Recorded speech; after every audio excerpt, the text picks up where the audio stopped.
To identify whether you are walking in the spirit or the flesh, the Bible tells us that the works of the flesh are seen visibly. The Bible said they are manifested. And these are they. Adultery, we know what that is. Fornication, uncleanness, lasciviousness. These have to do with our relationship to ourselves and with others. Sinful relationships, adultery, married and single and unclean, that meaning going with another person of the same sex.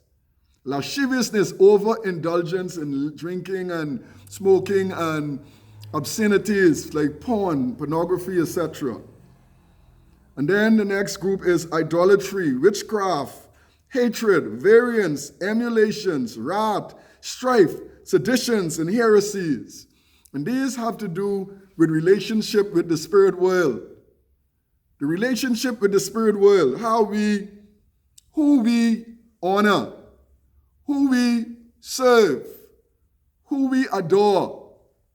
And idolatry is just the opposite of worshiping God. We put unto ourselves false gods, false imagery, and witchcraft is the practice of trying to gain control over people through magic charms, etc.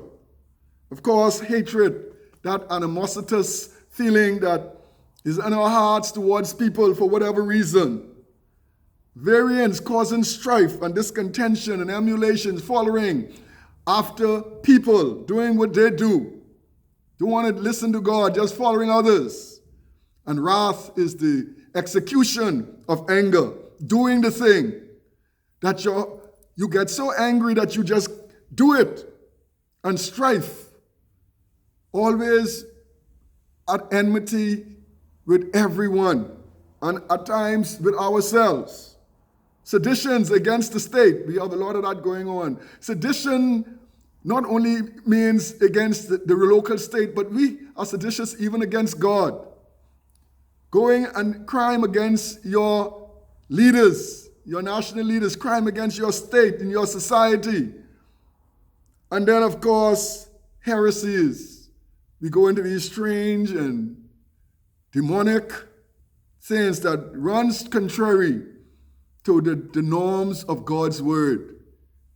So these are the works of the flesh: envyings, murders, drunkenness, revelings. Envy. You can't see somebody have something without wanting to have it too, and feel very hurt when they have it and you don't have it. You can kill them for their own thing. Murders, but this is the ultimate of all, because when you commit a murder, you can't beg the person pardon. The person is gone. We can kill people in many different ways. We can kill them by assassinating their character. We can kill them by literally taking a gun and shooting them or a knife. We can kill them with sadness. We can kill them with deceit. We can kill people in many ways. And so we've got to watch out for these things. And drunkenness, for example, drunkenness, whereas it may not be a sin to drink, but certainly there's a sin of drunkenness, which is the overindulgence of the use of any stimulant, be it alcohol or drugs. You can even take a legitimate drug that the doctor allow you to have and become drunk on it. And you can kill yourself from it. So drunkenness is a sin. It's a work of the flesh. And revelings, this is partying. Lord, people like to party for this reason. We are shut in. People love to party. Revelings, we just have parties and orgies and you name it. And these are present with us. And any such of the like, and any such of the like cover those that were not here during Paul's time, like smoking marijuana and other crazy stuff that people do. You know, we don't want to cast aspersions on people other than to tell them that there is a work of the flesh. And the work of the flesh is clearly outlined for us, that we will know when we are going adrift. And God knows. Many of us have gone astray. Many of us are still drifting, trying to find our way back.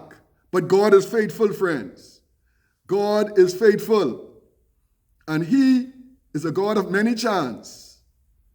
If it were not for chances, where would we all be? But my admonishment to all of us this morning is, let us walk in the Spirit, that we may not be able to fulfill the lust of the flesh.